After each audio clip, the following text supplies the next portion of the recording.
तो असम में पूरा हिसाब हुआ और कैसे ये पूरी चीजें हुई, कैसे एनकाउंटर हुआ, क्या क्या आरोप था, हम बात करते हैं अपने सहयोगी सनुज का।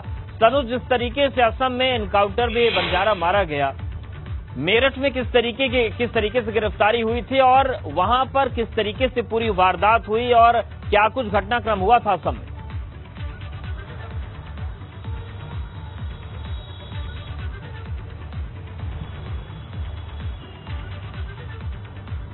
सनुज, सुन पा रहे हैं क्या? जी, सवाल दोहराई आ रही है आपकी आवाज। सनुज, सवाल ये है कि क्या परिस्थितियां असम में बनी थी कि एनकाउंटर की नौबत आई और दोनों मारे गए? देखिए, अभी 13 तारीख को अकबर बंजारा को मेरठ की थाना फलावदा पुलिस और एसओजी ने गिरफ्तार किया था। चूंकि असम से अकबर बंजारा पर 2 लाख रुपए का इनाम था, तो बी वारंट पर जो असम पुलिस है वो अकबर बंजारा और उसके भाई सलमान को लेकर यहां से चली गई थी। दोनों को कोर्ट में पेश किया गया, तो 1 सप्ताह का जो पीसीआर रिमांड था वो मिला था और उसी के तहत जो असम पुलिस है वो अकबर बंजारा और उसके भाई सलमान को पूछताछ के लिए उस स्थान पर ले जा रही थी। उस स्थान की पहचान कराने के लिए ले जा रही थी जहां पर बैठकर गो तस्करी के बड़े प्लान बनाए जाते हैं। इसी दौरान बताया ये जा रहा है कि पुलिस से हथियार छीनकर अकबर बंजारा और उसका भाई जो है वो दोनों भाग निकलते हैं। पुलिस उसमें सर्च ऑपरेशन चलाती है और इसी दौरान आमने सामने से ताबड़तोड़ गोलियां चलती है और पुलिस की तरफ से जो गोलीबारी की जाती है उसमें अकबर बंजारा और उसका जो भाई सलमान है, 2 लाख का इनामी अकबर बंजारा मुठभेड़ में ढेर हो जाता है। नॉर्थ ईस्ट का सबसे बड़ा गो तस्कर पशु डॉन था अकबर बंजारा, वो मुठभेड़ में मारा जाता है।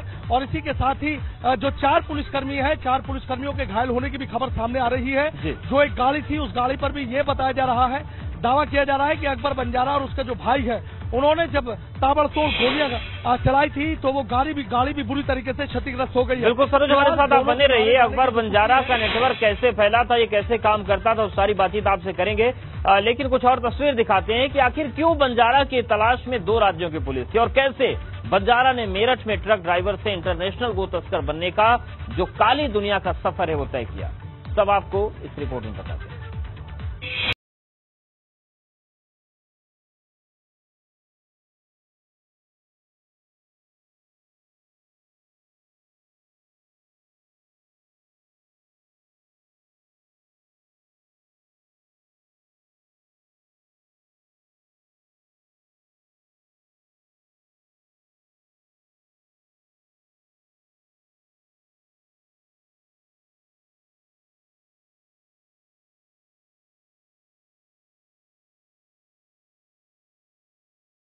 गौ तस्कर अकबर बंजारा का खेल खल्लास हो चुका है, लेकिन एक ट्रक ड्राइवर कैसे इंटरनेशनल डॉन बना, ये सबसे बड़ा सवाल है। क्योंकि जिस अकबर बंजारा की दहशत आंध्र प्रदेश से असम और नॉर्थ ईस्ट के कई राज्यों में चलती थी, उसे यूपी में कोई नहीं जानता था। मेरठ के इसी फलावदा कस्बे के बंजारा मोहल्ले का रहने वाला अकबर बंजारा कभी मामूली चालक हुआ करता था, लेकिन धीरे धीरे उसने अपने पिता के साथ पशु तस्करी में हाथ आजमाने शुरू कर दिए और उसके बाद वो एक बड़ा गौ तस्कर बनने की हसरत लिए हुए मेरठ की बजाय असम चला गया। वहां उसने 150 से ज्यादा सदस्यों का एक ऐसा गिरोह खड़ा किया जो मेघालय, मिजोरम ही नहीं बल्कि बांग्लादेश तक उसके लिए काम करने लगा। अब अकबर बंजारा ने मेरठ आना बंद कर दिया, लेकिन असम में उसका एक ऐसा बड़ा नेटवर्क चला कि लोग उसके नाम से भी खौफ खाने लगे। मेरठ की तंग गलियां और फलावदा का ये मकान गौ तस्कर अकबर बंजारा की सिर्फ एक पहचान है, या यूं कहें कि अकबर बंजारा की जिंदगी का सिर्फ एक पन्ना है। क्योंकि वो साल 2015 का था जब पूरे देश में गौ तस्करी का मुद्दा गर्म था। इसी साल अकबर बंजारा गौ तस्करी के गोरख धंधे में उतरा। दरअसल अकबर बंजारा को ये बात समझ आ गई थी कि गौ तस्करी के धंधे में रिस्क तो है, लेकिन अगर उसकी गाड़ी चल निकली तो दुनिया उसकी मुट्ठी में होगी। 2 लाख के इनामी पशु तस्कर अकबर बंजारा को मेरठ पुलिस ने गिरफ्तार किया है। उस अकबर बंजारा का फलावदा में यही वो मकान है जो आलीशान मकान है। सबसे बड़ी बात यह है कि फिलहाल इस मकान पर यहाँ ताला लगा हुआ है और सुरक्षा के मद्देनजर आप देख सकते हैं कि यहाँ जो सीसीटीवी कैमरे हैं इस मकान पर वो सीसीटीवी कैमरे भी लगे हुए थे। ठीक इस मकान के बराबर में एक और मकान जो आप निर्माणाधीन देख रहे हैं, वो भी अकबर बंजारा का मकान बताया जा रहा है। पुलिस का दावा है कि खाली ये 2 मकान ही नहीं, बल्कि न जाने ऐसे कितने मकान अकबर बंजारा के पास हैं। पुलिस का दावा ये भी है कि उसके पास करोड़ों रुपए की संपत्ति है। फिलहाल फलावदा में जो अकबर बंजारा का ये मकान है, इस पर ताला लगा हुआ है और परिवार के लोगों का सीधा कहना है कि उनके बेटे को बेवजह फंसाया जा रहा है और उनका बेटा बेकसूर है।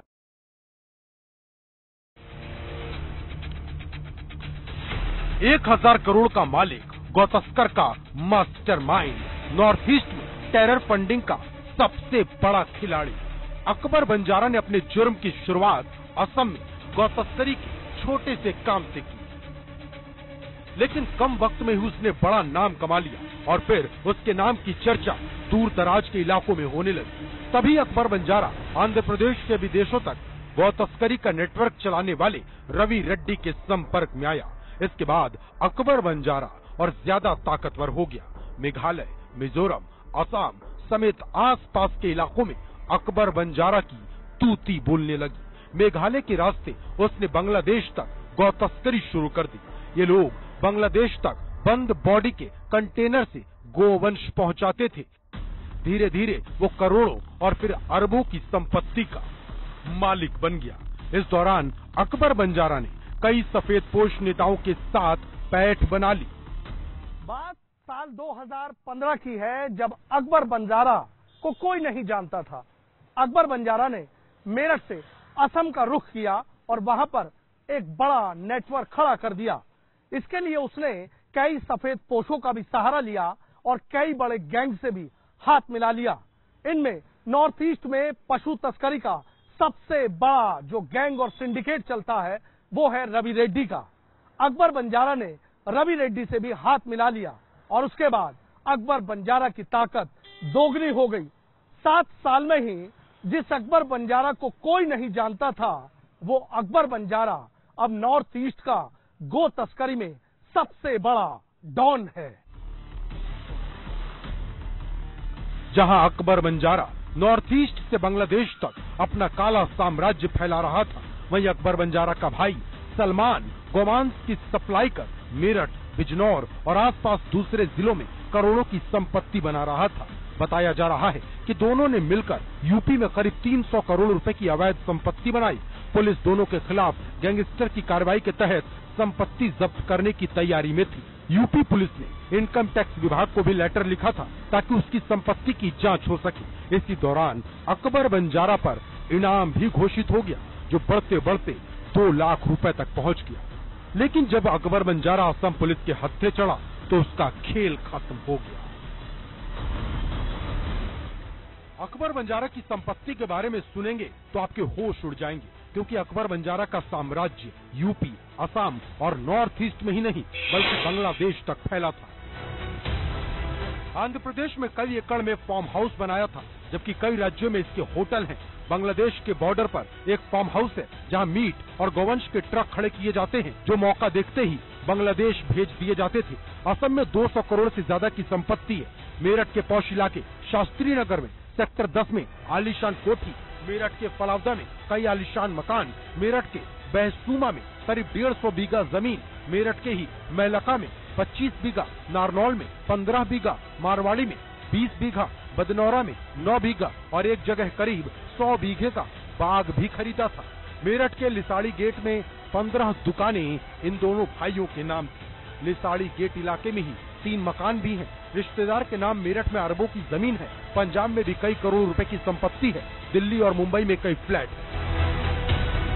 अकबर बंजारा ने जो काला धन कमाया, उससे देहात के इलाकों में भी करोड़ों रुपए की संपत्ति खरीदी गई और इसी तरीके से शहर के इलाकों में भी।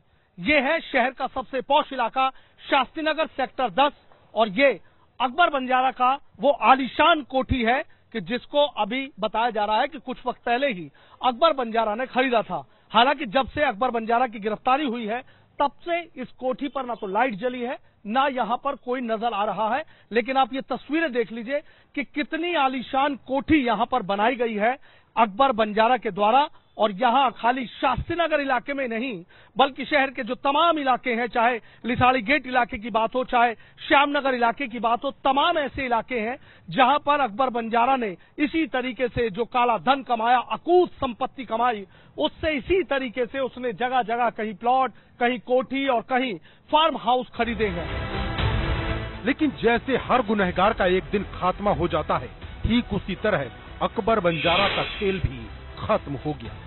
लेकिन अकबर बंजारा के जुर्म की दास्तान कई सवाल खड़े करती है कि आखिर एक गुनहगार को कैसे इतना बड़ा होने दिया गया, क्यों वक्त रहते उसे खत्म नहीं किया गया। मेरठ से तनुज शर्मा के साथ ब्यूरो रिपोर्ट, एबीपी गंगा।